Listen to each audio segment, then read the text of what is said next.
Tapi sebenarnya gini Pak, puasa teh atau bulan Ramadan teh bulan yang biasa-biasa aja. Oh gitu ya. Tidak ada keistimewaannya Pak. Ya begitu ya. Jadi istimewanya pada saja. Sebenarnya begini, sebenarnya ini mah permainan sudut pandang gitu, permainan. Jadi kan dulu pas di zaman Nabi itu Ya. ada orang yang baru masuk Islam, terus pas nyari Nabi untuk berguru, Nabinya sudah meninggal. Oh. Nah, terus karena perjalanan di zaman dulu mah kan jauh gitu ya, dari Yaman misalkan ke Mekah itu berapa bulan gitu kan.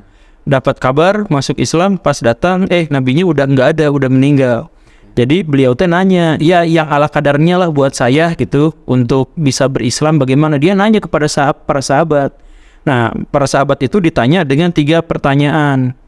Dalam Islam, amalan yang terbaik itu apa? Hari yang terbaik apa? Bulan yang terbaik apa? Nanyain ke tiap sahabat. Nah, semua para sahabatnya jawabannya teh sama, kompak. Amalan terbaik tuh sholat, tepat pada waktunya. Hari terbaik tuh Jumat. Bulan terbaik Ramadan. Gitu kan? Nah, pas nanya, pas ada jawaban yang mahiwal Pak, dari Ali bin Abi Thalib. Sahabat Nabi, iya Ali itu ditanya tapi jawabannya beda. Amalan terbaik dalam Islam apa?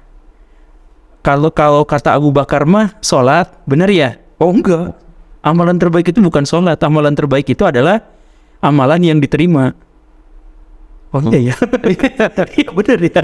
Nggak mau sholat kemana ada diterima makan. Oh ini benar jawaban keren. Ini kan Ali mah memang wahyu jawabannya.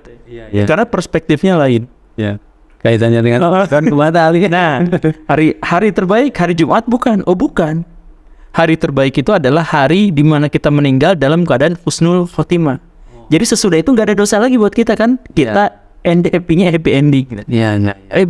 Bukan Jumat. Ya, bukan Jumat mah rajanya hari. Tapi untuk kita yang paling bagus itu adalah kita menutup hari dalam kondisi yang paling baik. Ya bener ya. Bener, oke ya. Terus, nah berarti bulan terbaik bukan bulan Ramadan kan langsung. Ya bukan lah, bulan terbaik itu bukan bulan Ramadan.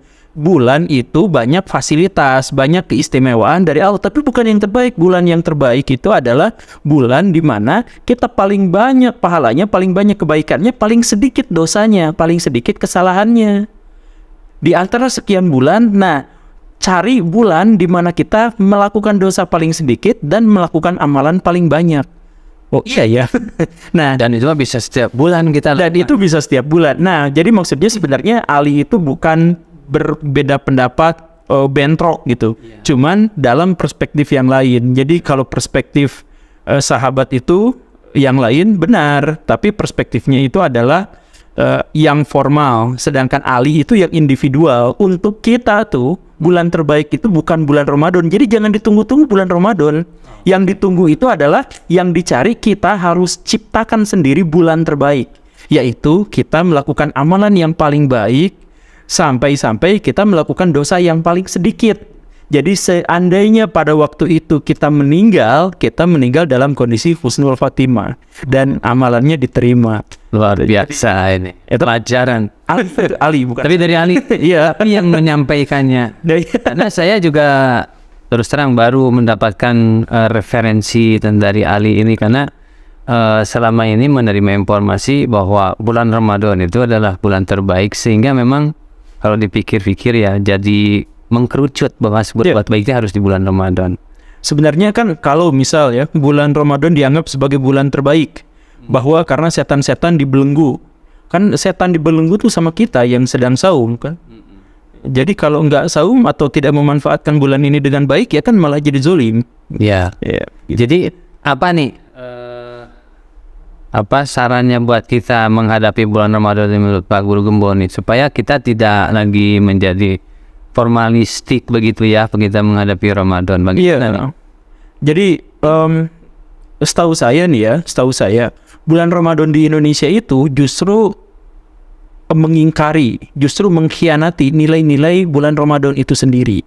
Kenapa? Mengkhianati itu misalkan kita punya beberapa tradisi yang ternyata tradisi itu malah menyangkal. Misal kalau kita mau selesai bulan Ramadan menyambut hari kemenangan, padahal kita teh arele, padahal kita teh pada kalah gitu.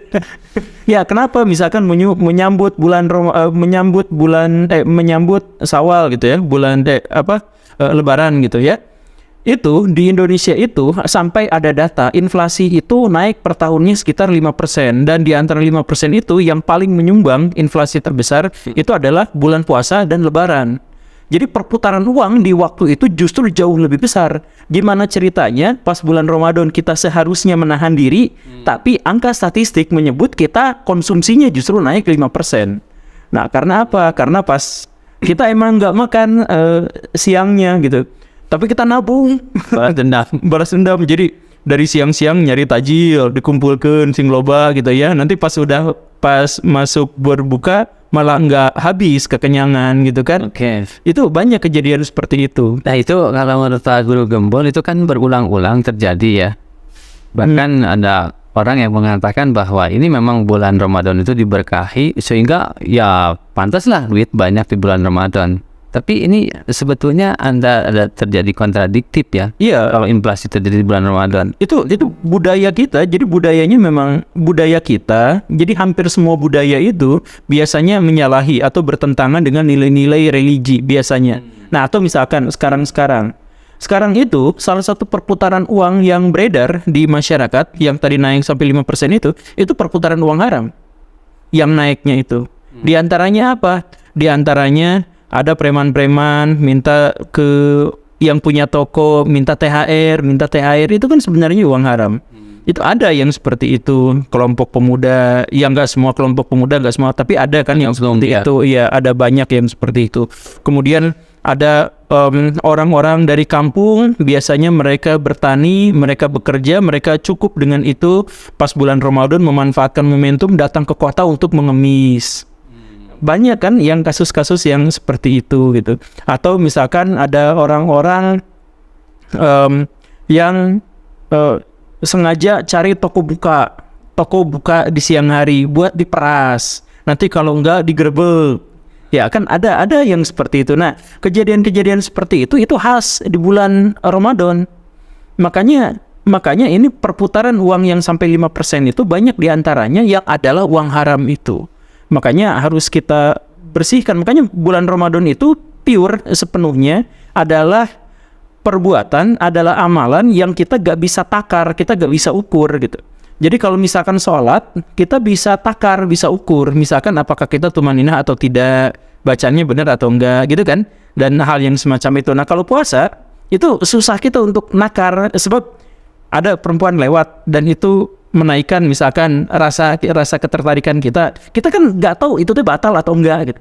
Karena itu sepenuhnya adalah urusan diri sama Tuhan saja. Oke, gini Pak Guru Gembul, jadi kalau ngelihat kontradiktif seperti itu ya dengan budaya, jadi sebetulnya yang idealnya kalau kita menghadapi di bulan Ramadan itu, terlepas daripada persepsi orang bulan Ramadan diberkahi atau tidak begitu ya, tapi pada saat bulan Ramadan si kolektif memori orang itu pasti bulan Ramadan itu sesuatu yang spesial lah gitu. Iya. Ke masjidnya kan anak-anak jadi pinuh apaan. Iya.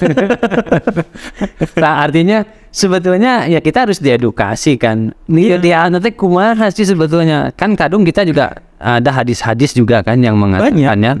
Hadis yang mereferensikan ke situ dan orang percaya kepada hadis dong kalau misalkan ini. Iya. Nah artinya kalau mau ini kita lakukan secara ideal, berkualitas di bulan Ramadan itu, sebetulnya apa yang harus terjadi gitu? Nggak, sebenarnya sangat sederhana Pak. Jadi sederhananya tuh gini, kita sebenarnya tahu mana yang dosa, mana yang tidak. Kita sebenarnya tahu mana yang bikin batal, mana yang tidak. Semua diantara kita tuh tahu. Nah, dan termasuk juga apakah Ramadan itu berkah? Ramadan tentu saja berkah. Sama seperti yang lain. Jadi Ramadan itu hanya sekedar rumahnya gitu.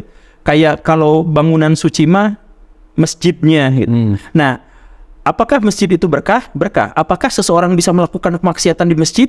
Bisa juga. Sama aja di bulan Ramadan juga seperti itu gitu. Yang paling penting dalam perspektif Ali tadi itu adalah urusan hatinya, urusan dirinya sendiri aja gitu. Apakah dirinya itu bisa memanfaatkan bulan Ramadan itu dengan sebaik-baiknya, atau memenuhi pikiran dengan hal-hal yang jelek gitu. Apa ya yang semacam itu. Makanya Al-Ghazali itu sampai menyebut itu orang-orang yang hanya dapat pahala puasa itu adalah yang levelnya tuh level ketiga gitu, level orang khusus di antara orang-orang yang khusus gitu. Orang yang khusus di antara orang-orang yang khusus itu adalah orang yang benar-benar sudah tidak bisa lagi mengenali bulan Ramadan dengan tidak, karena dia udah terlalu dekat dengan Tuhan, dengan Allah Subhanahu wa taala. Jadi misal ya, kan bulan puasa kita ingatnya itu adalah ngabuburit. Nah, orang yang tidak batal puasa hanya orang yang gak kenal lagi sama ngabuburit gitu. Yang berarti kita harus nahan hawa nafsu sehingga kita lapar. Ya itu mah udah gak kepikiran. Jadi orang yang kata Al-Ghazali gitu ya, orang yang puasanya beneran itu kerjanya tuh ya biasa gitu, nggak minta potongan, nggak minta waktu lebih untuk tidur di siang hari gitu karena ngantuk, nggak ada potongan-potongan kayak gitu, ya biasa-biasa aja. Gak mikir ada THR atau enggak gitu. Gak mikiran THR. Kita mikiran THR gitu. Tapi kesibukan kayak jeung naon nggak kolak atau mikirnya sama. Nah itu secara tekstual sampai disebutkan sama Al-Ghazali. Jadi ciri orang yang batal itu bukan ciri orang batal. Ciri orang yang level 2 atau level 3 itu diantaranya adalah orang yang sudah tidak lagi mikirin. KW3 itu berarti beda dengan KW3 yang rendah yang paling dasar itu untuk umum katanya. Jadi masyarakat umum itu berpuasa, tapi puasanya ya seperti kita.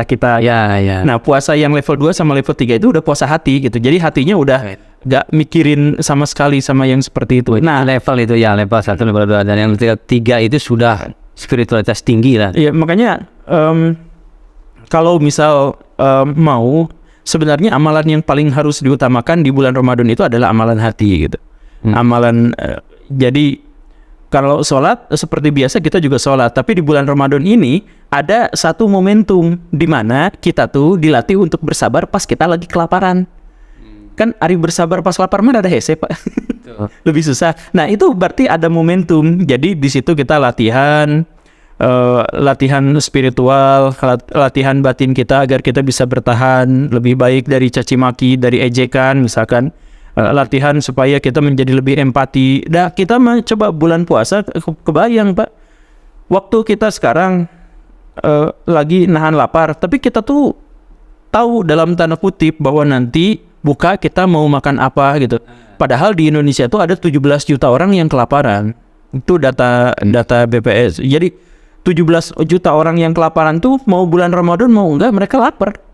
Dan beda sama kita mau punya arep-arep gitu, nanti mau beli apa, udah ditabung uangnya buat apa. Seperti puasa yang awam tadi mungkin itu yang Nah, puasa 1 itu.